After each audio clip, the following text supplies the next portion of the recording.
अध्याय 15 पुरुषोत्तम योग। श्री भगवानुवाच ऊर्ध्वमूलमधः शाखम् अश्वत्थं प्राहुरव्ययम् छन्दांसि यस्य पर्णानि यस्तं वेद स वेदवित्। भगवान ने कहा जाता है कि एक शाश्वत अश्वत्थ वृक्ष है जिसकी जड़ें तो ऊपर की ओर हैं और शाखाएं नीचे की ओर तथा पत्तियां वैदिक स्तोत्र हैं। जो इस वृक्ष को जानता है वह वेदों का ज्ञाता है। अधश्चोर्ध्वं प्रसृतास्तस्य शाखा गुणा प्रवृद्धा विषय प्रवाला अधश्च मूलान्यनुसन्ततानि कर्मानुबन्धीनि मनुष्यलोके। इस वृक्ष की शाखाएं ऊपर तथा नीचे फैली हुई हैं और प्रकृति के 3 गुणों द्वारा पोषित हैं। इसकी टहनियां इंद्रिय विषय हैं। इस वृक्ष की जड़ें नीचे की ओर भी जाती हैं जो मानव समाज के सकाम कर्मों से बंधी हुई हैं। न रूपमस्य तथोपलभ्यते नान्तो न चादिर्न च सम्प्रतिष्ठा अश्वत्थमेनं सुविरूढमूलम् असङ्गशस्त्रेण दृढेन छित्त्वा ततः पदं तत्परिमार्गितव्यं यस्मिन् गता न निवर्तन्ति भूय तमेव चाद्यं पुरुषं प्रपद्ये यतः प्रवृत्ति प्रसृता पुराणी। इस वृक्ष के वास्तविक स्वरूप का अनुभव इस जगत में नहीं किया जा सकता। कोई भी नहीं समझ सकता कि इसका आदि कहाँ है, अंत कहाँ है या इसका आधार कहाँ है। लेकिन मनुष्य को चाहिए कि इस दृढ़ मूल वाले वृक्ष को विरक्ति के शस्त्र से काट गिराए। तत्पश्चात उसे ऐसे स्थान की खोज करनी चाहिए जहां जाकर लौटना न पड़े और जहां उस भगवान की शरण ग्रहण कर ली जाए जिससे अनादिकाल से प्रत्येक वस्तु का सूत्रपात तथा विस्तार होता आया है। निर्माण मोहाजित संग दोषा अध्यात्म नित्या विनिवृत्त कामा द्वन्द्वैर्विमुक्ता सुख दुःख संज्ञे गच्छन्ति मूढ़ा पदमव्ययं तत्। जो झूठी प्रतिष्ठा मोह तथा कुसंगति से मुक्त है, जो शाश्वत तत्व को समझते हैं, जिन्होंने भौतिक काम को नष्ट कर दिया है, जो सुख तथा दुख के द्वंद्व से मुक्त हैं और जो मोह रहित होकर परम पुरुष के शरणागत होना जानते हैं, वे उस शाश्वत राज्य को प्राप्त होते हैं।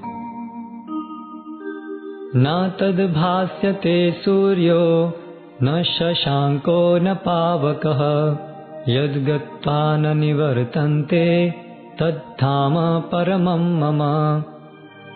वह मेरा परम धाम न तो सूर्य या चंद्र के द्वारा प्रकाशित होता है और न अग्नि या बिजली से। जो लोग वहां पहुंच जाते हैं वे इस भौतिक जगत में फिर से लौट कर नहीं आते। ममैवांशो जीवलोके जीवभूतः सनातनः मनः षष्ठानि इन्द्रियाणि प्रकृतिस्थानि कर्षति। इस बद्ध जगत में सारे जीव मेरे शाश्वत अंश हैं। बद्ध जीवन के कारण वे 6 इंद्रियों से घोर संघर्ष कर रहे हैं जिनमें मन भी सम्मिलित है। शरीरं यद्वाप्नोति यच्चाप्युत्क्रामतीश्वरः गृहीत्वैतानि संयाति वायुर्गन्धानि वाशयात्।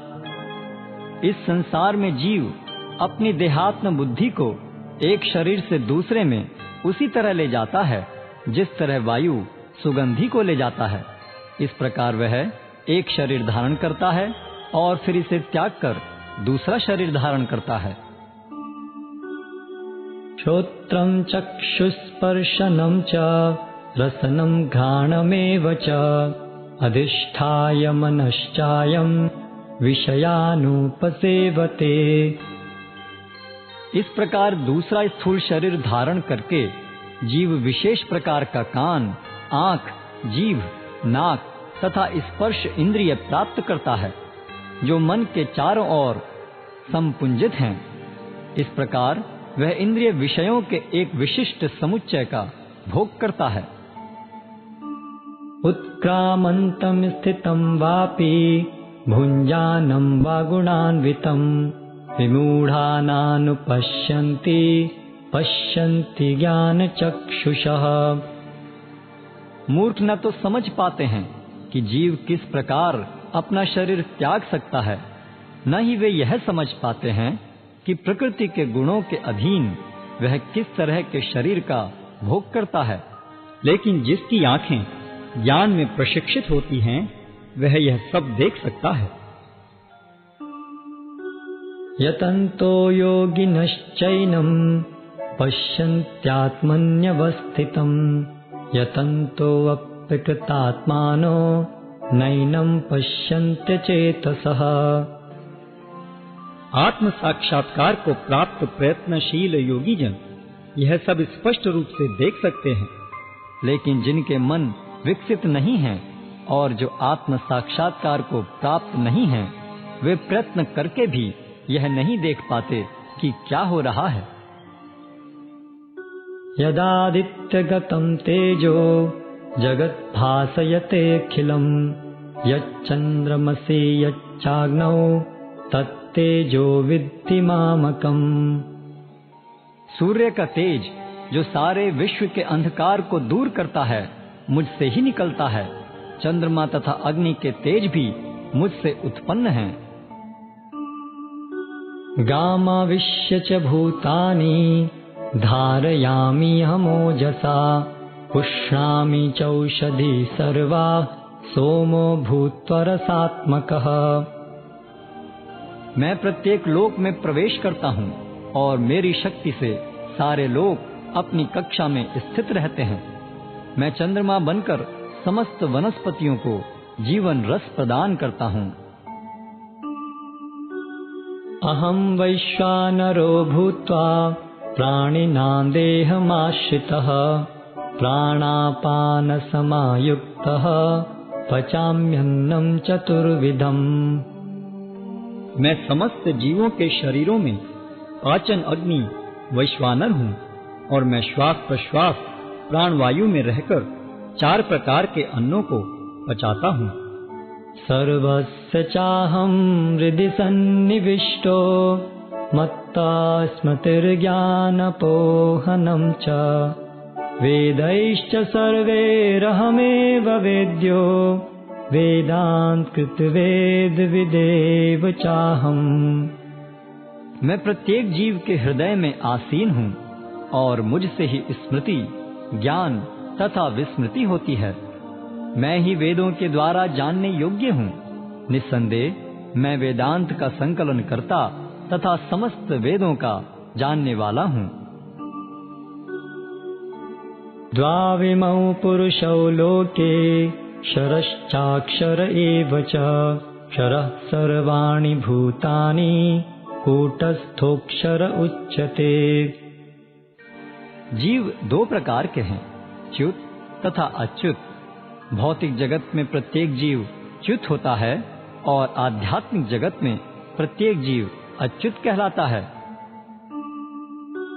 उत्तमः पुरुषस्त्वन्यः परमात्येत उदाहृतः यो लोकत्रयम् आविश्य बिभर्त्य अव्यय ईश्वरः। इन दोनों के अतिरिक्त एक परम पुरुष परमात्मा है, जो साक्षात अविनाशी भगवान है और जो तीनों लोकों में प्रवेश करके उनका पालन कर रहा है। यस्मात्क्षरमतीतोऽहम् अक्षरादपि चोत्तमः अतोऽस्मि लोके वेदे च प्रथितः पुरुषोत्तमः।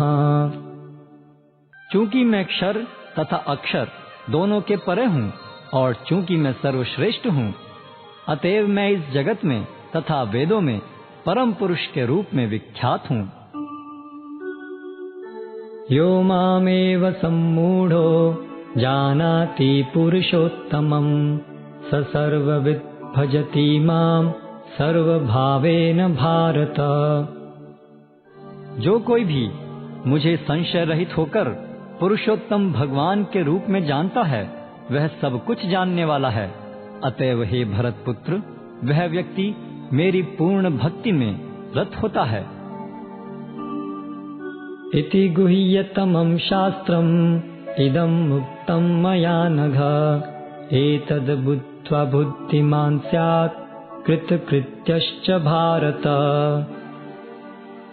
हे अनघ, यह वैदिक शास्त्रों का सर्वाधिक गुप्त अंश है जिसे मैंने अब प्रकट किया है।